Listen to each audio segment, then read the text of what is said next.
रश्मि रथी रामधारी सिंह दिनकर द्वारा रचित काव्य ग्रंथ है, जिसमें महाभारत के प्रमुख पात्र महाभारत के युद्ध से संबंधित है। इसमें प्रमुख रूप से रश्मि रथी में कर्ण के चरित्र की, उसकी दानशीलता, उसकी वीरता, उसके उदार चरित्र व्यक्तित्व का इसमें वर्णन किया गया है कि किस तरह कर्ण बचपन से ही उपेक्षित होते रहा। कुंती अविवाहित थी और कुंती और सूर्यदेव के पुत्र कर्ण हैं। उस समय कुंती का विवाह भी नहीं हुआ था और समाज के लोक लज्जा के भय से कुंती ने पिटारी में बंद करके, या कहें कि संदूक में बंद करके, समाज के लोक लज्जा के भय से कुंती उसे गंगा में प्रवाहित की, जहाँ एक सूत ने उन्हें प्राप्त किया और सूत की पत्नी राधा ने कर्ण का लालन पालन किया, जिस कारण कर्ण को राधे कहा जाता है, अर्थात राधा का पुत्र। लेकिन जब कर्ण वीर हुआ, दानशील हुआ, समाज में तो वह बचपन से ही उपेक्षित और सूत कहकर उसकी उपेक्षा होती रही,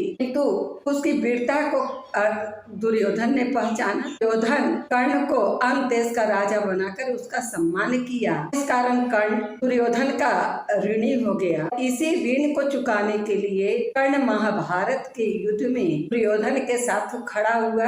कर्ण तो कवच और कुंडल के साथ पैदा हुआ, कवच और कुंडल के रहते उसे कोई हरा नहीं सकता। माना जाता है कि इंद्र और कुंती के पुत्र थे अर्जुन। अर्जुन की रक्षा के लिए इंद्र छलवश कवच और कुंडल को भी कर्ण से लेकर चले गए। अब महाभारत का युद्ध आरंभ होने वाला है। कुंती पहचान चुकी है कर्ण को कि कर्ण उसी का पुत्र है और समाज के बीच में उसके आंखों के सामने कर्ण को अपमानित होना पड़ा, लेकिन कर्ण को वह भली नहीं अपना पाती, समाज के सामने नहीं बोल पाती और उसी का परिणाम हुआ से मित्रता हुई। दुर्योधन ने कर्ण की महानता, वीरता को पहचाना और उसका सम्मान किया। इस कारण कर्ण जो है वह दुर्योधन का ऋणी है और दुर्योधन के साथ महाभारत के युद्ध में खड़ा है। अब भगवान कृष्ण कर्ण को आकर बताते हैं कि वह कुंती और सूर्य के पुत्र हैं, जो समय जन्म ले लिया था और कुंती उन्हें गंगा में प्रवाहित कर दी थी, जहाँ से उसे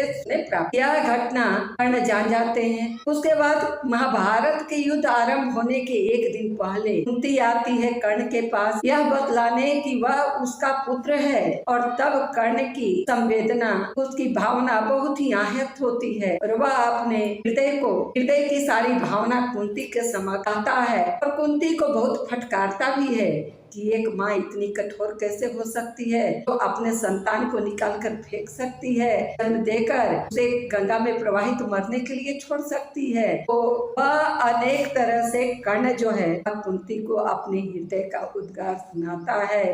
इसी संदर्भ में 5वें सर्ग में है, बड़े गर्व से चलता कर्ण कहता है कि अगर तुम समाज में मुझे रख लेती, समाज क्या करता, तुम समाज के भय से मुझे दी। अगर समाज होता तो तुम्हें राजमहल से निकाल देता, वन में पेड़ के नीचे रहती और मेरा जो है गर्व से शीश ऊंचा होता। इसी संदर्भ में कर्ण कहते हैं, मैं बड़े गर्व से चलता शीश उठाए, मन को समेटकर मन में नहीं चुराए, मन को समेटकर मन में नहीं चुराए।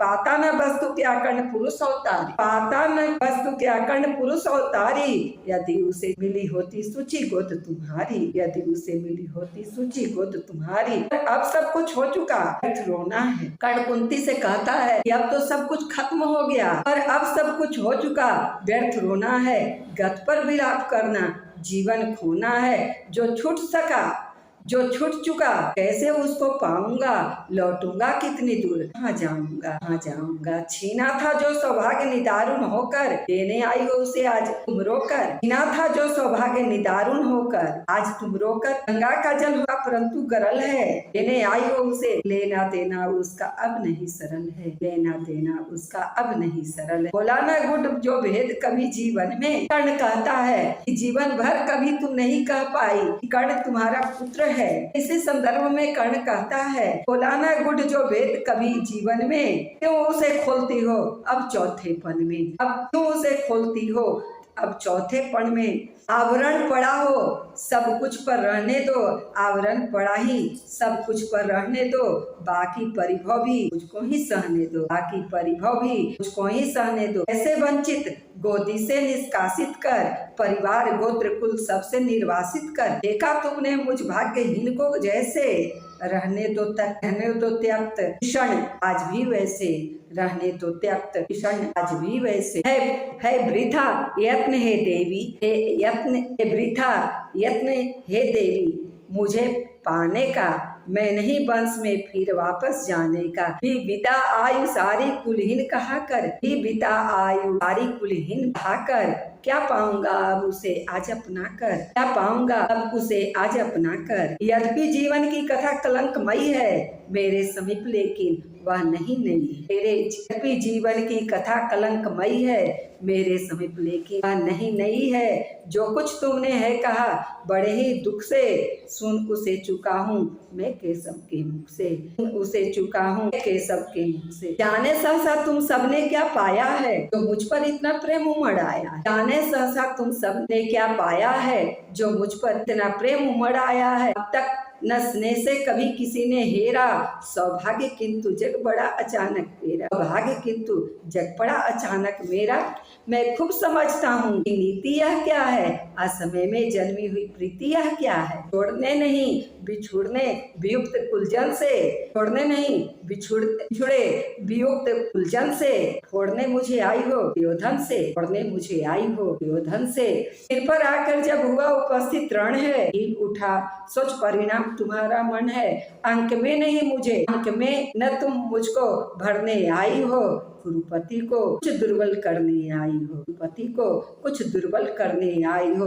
अन्यथा स्नेह की वेगमयी यह धारा, कटको मरोड़ झंझकोर छोड़कर कारा, भुज बढ़ा खींचने मुझे न क्यों आई थी। अन्यथा स्नेह की वेगमयी यह धारा, कटको मरोड़ झकझोर तोड़कर कारा, भुज बढ़ा खींचने मुझे न क्यों आई थी। भले क्यों यह वरदान नहीं लाई, भले क्यों यह वरदान नहीं लाई। केशव पर चिंता डाल अभय हो रहना, केशव पर चिंता डाल अभय हो रहना। इस पार्थ भाग्यशाली का क्या कहना, इस पार्थ भाग्यशाली का क्या कहना। ले गए मांग कर जनक कवच कुंडल को, जननी कुंठित करने आई रिपुबल को, जननी कुंठित करने आई रिपुबल को।